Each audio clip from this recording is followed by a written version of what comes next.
Welcome, everyone. We are live here with McKenna, who just got majorly blindsided from the game. Oh, what an understatement. How are you doing, McKenna? I was good until around like 6 o'clock. Yeah, I mean, editing your own boot episode kind of sucks, but that was actually the first time I watched the whole tribal council. Because I get frustrated and turn it off. Then let's talk about that. If you're saying that's the first time you actually got to see the entire tribal council, looking back on it, what were your thoughts? See, I had a fleeting thought in my head when Ryan was like, "Oh, any idols?" Because obviously I know Phil has the idol, but I'm like, nah, they wouldn't do that. I'm not gonna say anything. I'm not gonna ask Phil because Phil would play the idol for me if he thought I was in danger, and he also had the same thought of, "Nah, it's too soon. It's not. It's not time yet to at least get one of us out." But it was. So you had absolutely no idea that even could have potentially been you? No, because that night I was actually at poker and I was on a call with them until about half hour before the tribal council. Then I popped off for a little bit and then came back for tribal council. And all during that entire day, I was on some Zooms with them and they had nothing. They kept showing me Andrew's name on parchments, which was something we kind of established day one of Miami because Pook gets very paranoid. So I wanted to assure him, like, this is my vote. And then also with the Denny flip, we wanted to show people, like, hey, these are our votes. This is where the vote is going. So for me, I don't know if it's that way for other people, but showing me that this is who you were voting for meant that's who you were voting for because that's the way I did it. But again, I didn't communicate that to people that, like, if I show you my vote, this is literally the vote that is happening. So between Pook, Denny, and Andrew on that vote, they decided to pick you to vote out instead of Phil. Why do you think they saw you as a bigger threat than Phil? Because I guess I'm a very social player, and also the four of us kind of made our little group. John, Pook, Denny, and I were kind of the control of the tribe. And so then when John left, like he said, painted a bigger target on me. And that I think is like my biggest wrong move was voting out John. And I'm a decent all-around player, but I will say I never threw anybody's name out. I don't think I was the big strategic head of anything. A lot of other people were doing a lot of the strategy. I was just a nice person who knew Survivor. So Yeah, you got a comment from Ian here. One of the biggest players of the season. McKenna is a beast. So you just recently touched on the John vote off where you now realize that was not a good idea, wasn't good for your game. Walk me through that only because who was the person spearheading the John vote? Were you convinced to vote John or did you go to somebody else and say, hey, I think we need to get John out of this game? No, I was approached with voting John by Phil. In my eyes, Phil controlled that vote, and since he was my number one in the game, I trusted him on that vote. But it was kind of, I've told a couple people that was my war dog voting Kelly Wentworth off moment, where it's like, it's a big move, but is it the right time to make this big move? And that was not the right time to make that move, for sure. So when Phil approached you with that, what ultimately made the decision to completely shift to John? Because there had to be some conversation that had to convince you, because you sounded like you're a little hesitant about it. He was saying, trust me. And then I was like, can you get Pook? Because I knew John and Pook were close. Obviously, I didn't know to the extent, but I knew that they were close. And he was like, I already talked to Pook and Denny. They're in. And I'm like, well, if everybody's in, I guess I'm in. Yeah. That was that. So let's talk about a couple of these challenges a little bit, because I know I was in the breakout room with you prepping for some of these challenges, and I feel as though you were put on the wrong spot in some of them. I think the only real wrong spot was the index cards, the cards with the index, because I wanted to do the index cards, and then I actually practiced it once we lost the challenge. I got it my second try. So I feel like Andrew could have done the ping pong balls better than he could have done the cards. So in that moment, why, because you guys have already lost so much, why in the world did no one step up and say, Andrew, have confidence. Andrew, go do the ping pong balls. I know I can do this task better. He was adamant that he could not throw ping pong balls into a cup. Joe commented. Yes, so we did. Except for one challenge, we sucked at every one of them. Correct. But I mean, I feel like with the first challenge, again, not many people wanted to do the balancing, and I felt fine with it. I finished in a decent spot with it. And then flip cup, I think I was like down to final 4. I made it decently far. And then it was it was either who were we eliminating, Ben or myself. And Ben said, I got this. I think I can prove myself. So we let Ben go on. And then the card challenge, nobody wanted to really do the puzzle. Karen and Phil volunteered, and we needed someone else to do the puzzle. I was like, I'm not strong in math, but I'm all right in logic puzzles. So I guess let's hope. We didn't get to the puzzle. But I knew once Morgan, Ian, and Annabelle were on that puzzle, I was like, we'll see at Tribal. Like, I knew there was no way. Even if we get to a lot of elements in a couple of the challenges, it was a hot mess express watching it. Yeah. Very, very difficult to watch. But I will say, if we're shifting with talking about challenges, do you think, honestly, that you guys got rid of the wrong people at the beginning that would have been much stronger in challenges? Because in my opinion, you kept a lot of weak links around, which can be good for your game if those people are specifically loyal to you. But it turns out after watching, Andrew was not loyal to you. Andrew slit your throat. So was that a mistake to keep him around so long? See, I wouldn't say Andrew slit my throat, because Andrew was protecting himself because he knew I was voting for him. So I don't really fault Andrew in this vote, really, because it was either him or me. He wanted to save himself. I have no issue with any of that. Karen is definitely one of the other people that I for sure regret voting out.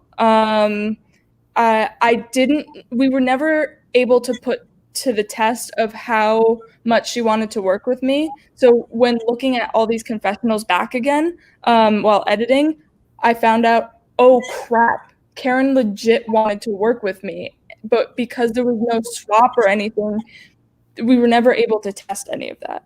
So it was just hearsay. And I had a relationship with the people who were closer to me, and yes, I wanted to work with Karen, but if we had been able to put things more to the test, then I would have been able to trust her more. So you get rid of Karen, and now looking back on it, you definitely regret that decision. Mm-hmm. Why in the world could you not trust Karen? I have got to ask. It's not that I couldn't trust Karen. It was Denny embellishing a little detail. So what happened was Karen and I were on a call and just like hanging out, talking. I was trying to get to know her, and because I actually did want to work with her. And then we made a passing comment of the All Girls Alliance, and haha, wow, how funny it is! It's 3 girls on Specialists, 3 girls on TRHS. How funny if we could get together. And then Karen offhandedly mentioned it to Denny, again, not serious, but maybe just as a fallback because she thought Denny was with her. And Denny was then like, I can use this to my advantage because I need Karen out of here. And so with working with John, Phil, who was my number one, who was a guy, Andrew, who admittedly I was not as close to because it was harder for me to talk to him over text. I do a lot better on Zooms. So I think I relied too much on my Zoom relationship and not enough on my messaging relationship as well. So Phil has a comment here, should have been Denny instead of Karen. I mean, yeah, but she's a great player, and I've said in our like little watch parties, every day she made a nice pitcher of Kool-Aid, gave each one of us a cup, and we drank from it. But she is an amazing person. I love her outside of this game, and I've put everything in the like aside from this. Like, yes, they blindsided me. Yes, it sucked, but I can get over it. I'm a big girl.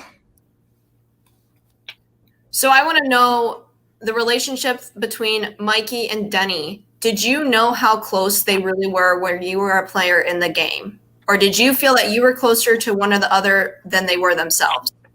No.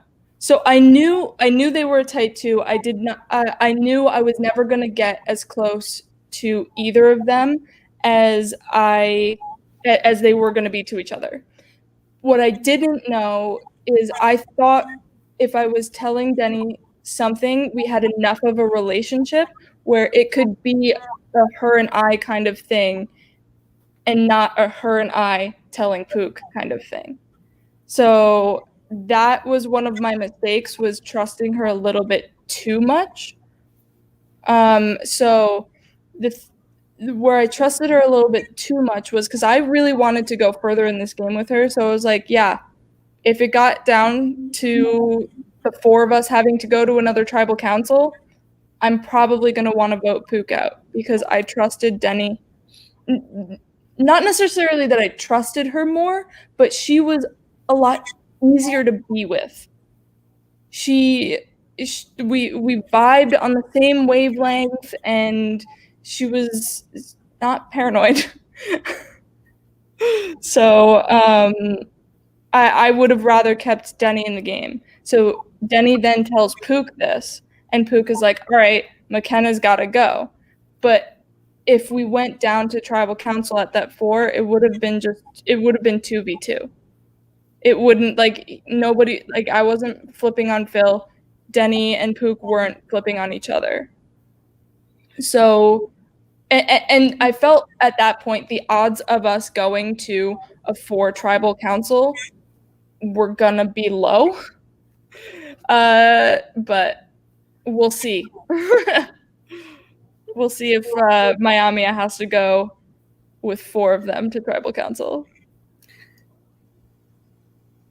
So I want to talk about the editing a little bit. You know, everybody's appreciative of that. Obviously, I know it's a lot of work. So when you get voted out this episode, how cool was it, or was it like nice to still be involved in that way? Like, obviously, when that happens, it sucks, but then you get to be involved still and kind of be part of it the whole way. Is that cool?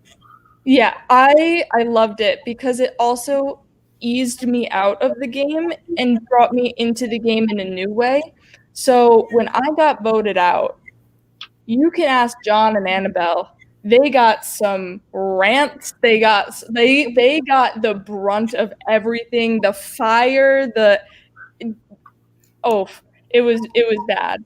And then I wasn't in with you guys for the next boot, but for the following one, I was able to join you and be part of like the production team, so to speak, but hidden. So I got to sit in on the tribal councils. I got to sit in on the challenges, and nobody knew I was there, which was awesome. And I get to see like how the season plays out and not be like kind of blind going into an edit. I know everybody's storylines and how to form that from the beginning to the end. Yeah, I think they look great, and I think everybody agrees with that. It's amazing. Thank you. The editing has been fantastic, and I know everyone appreciates everything that you've done for this season. So Thank you so much for that, McKenna. Of course. It's also a little bit selfish because I wanted my season to look really good. So like there's that. But yeah. All right.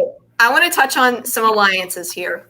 Obviously, you had a 6-person pregame alliance. We do that big twist at the beginning of the game, and you get stuck with just one person that was in your pregame alliance. I do, and that is the lovely Philip. So, and I told some other people, but as I saw a bunch of the former alliance members get picked for Nakota, Carrie was the one picking. She wound up picking Annabelle, but before she did, I'm like smiling in the frame, like pick me. Morgan and Ian are over here. Pick me, like. But she wound up going with Annabelle, and then Karen picked me.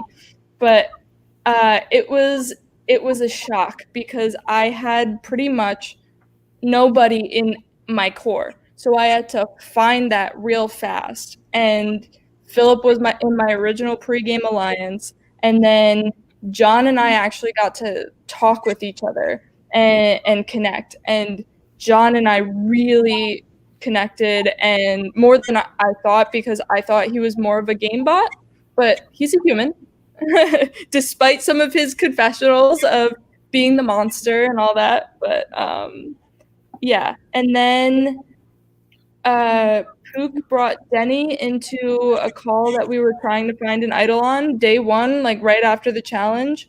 Denny and I connected, and I realized after the John boot that I had always been talking to Denny in groups. So I was talking to her with John, or I was talking to her with Pook. I had never talked to her really individually. Like we messaged individually, but we never had those one-on-ones. And so once John got booted, I think that's really when our like relationship started to flourish. And then Pook and I would message back and forth, but again, like our tribe was always on a Zoom. So it felt like I was having more relationships than I guess maybe I was, because of maybe my lack of messaging. But we were always on a Zoom, so I didn't feel crazy amount of need. Like, oh, I'll be on a Zoom in an hour with them. Why do I have to message them right now? So was it more time consuming than you thought it would be coming in? I knew it was going to be a lot of time. I figured it was more time consuming, but I knew kind of roughly that I was going to be glued to a device. Yeah, that's what everybody, we had the first season, everybody talked about it then, everybody's talking about it now, and I feel like there's just no way to put in like an application process how much time it'll be. Like you can. 100%. Yeah, you can't even imagine. No. Yeah, one of my friends actually messaged me like saying, this damn game is taking away my friend time. And I'm like, I'm sorry, I don't want to be voted out. Yeah, it can mess up relationships.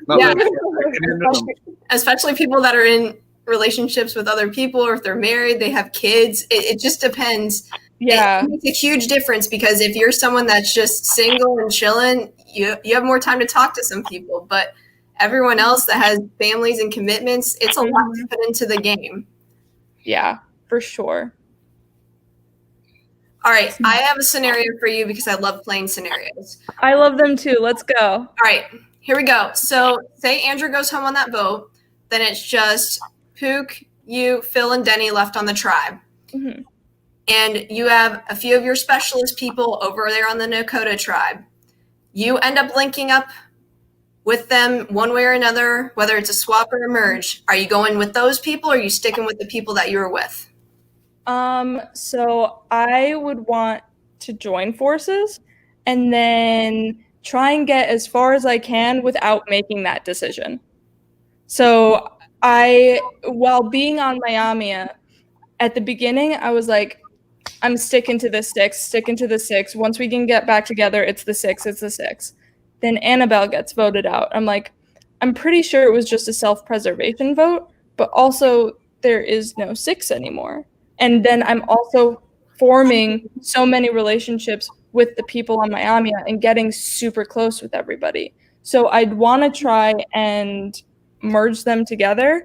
We were talking about having us four with Ian, Morgan, and Jeremy to if there was a merge next or a swap or something, where we could pull and have the numbers. Little did I know, like, the deep connection, that they wouldn't betray of Pook and Denny with a lot of the TRHS people and like everybody from the mini. So it's like it almost wouldn't have mattered. The specialists with that swap that you had at the beginning, we came in disadvantaged. It was 8-12. Like Frank and Pook can preach all day that they are specialists, but they had relationships with majority of the other TRHS where I didn't. So I could form as hard of a bond with Denny as I possibly could, and we have a great relationship. But there's no way that she's gonna go with me over Pook, even though our relationship is great. So Frank commented, I told my specialist you would turn on them. He did, and I wouldn't. I would I don't think I would. I don't know. I don't know because I'm not in that situation. And my head was really back and forth that entire time trying to figure out Miami as specialist. So you end up with him on Miami with Phil. You flat out said Phil was your number one, but in the pregame, someone else was your number one. Oh, yes. Ian. He for sure was my number one. I would have taken him to the end. If I say you're my number one, even if you're gonna wind up beating me in the end, then so be it. But like you're my number one, and I will take you to the end. And little did I know, luckily he didn't have to, make a decision, but he also had the same deal with Morgan. So once I was gone and on Miami, him and Morgan got close. And I mean, they were close pregame. Like we were all, the six of us were really close. But they furthered their relationship. So I didn't make a swap or a merge, so he didn't have to pick between the two of us. So I got to ask then, if you had to pick, because you ended up with Phil as the number one, but Ian was the pregame number one. Who is it, Phil or Ian? Good choice. Let's see.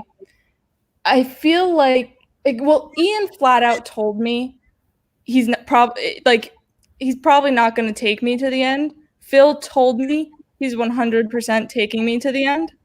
So in that case, if I had to choose between Phil or Ian, also I feel like Ian was playing a little bit better of a game than Phil might have been because some people were not liking Phil as much, maybe, that I would have a better shot against Phil. So is that a mistake for someone to flat out tell you, I'm not going to take you all the way? I mean, me as an alliance member, I would take pause with that. No, because he was saying like 6-4, like anywhere, try and get me out from 6-4. I just really wanted to play the game and see how far I could go.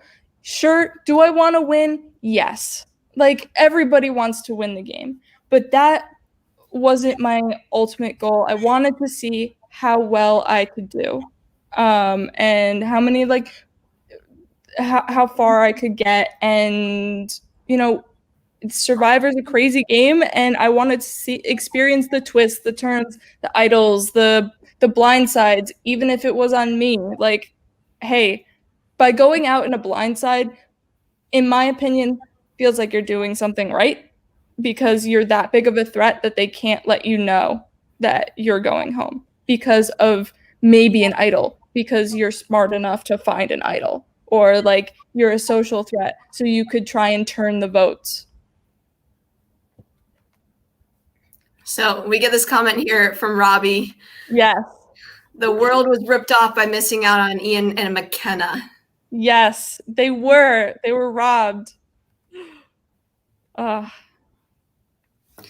So I have to ask, would you play this game again, or do you prefer being on the production side? Oh, that's such a hard choice. It is.